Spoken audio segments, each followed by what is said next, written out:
Question कह रहा है an object has moved through a distance can it have zero displacement if yes support your answer with an example.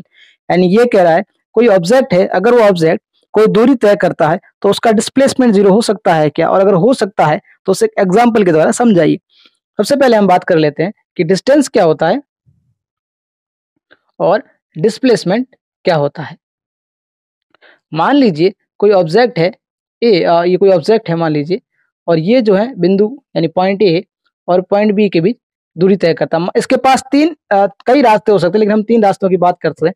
या तो ये सीधा जा सकता है यहाँ से यहाँ तक, या ये घूम के जा सकता है, या फिर ये पूरा यू ऐसा टर्न लेके यहाँ जा सकता है।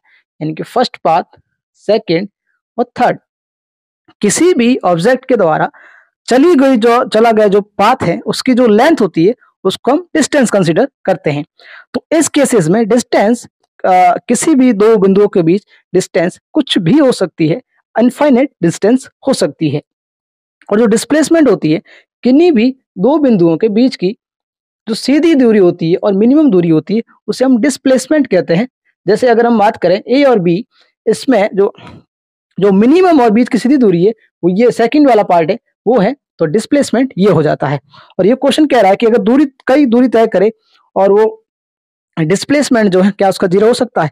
तो अगर हम एग्जाम्पल की बात करें, मान लीजिए कोई एग्जाम्पल है, इसका जो एक स्क्वायर है, स्क्वायर पार्क है जिसकी एक आर्म की लंबाई मान लीजिए 100 मीटर है, और ये ऑब्जेक्ट है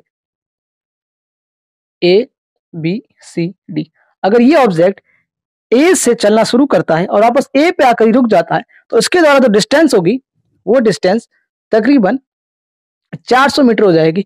लेकिन डिस्प्लेसमेंट जो होता है किन्हीं दो बिंदुओं के बीच की मिनिमम दूरी होती है, तो इसमें जो डिस्प्लेसमेंट है वो जीरो हो जाएगा, क्योंकि जो इनिशियल पॉइंट था वही जो है ऑब्जेक्ट का जो है फाइनल पॉइंट है। इसीलिए इसका जो डिस्प्लेसमेंट जो है वो हो जाएगा जीरो।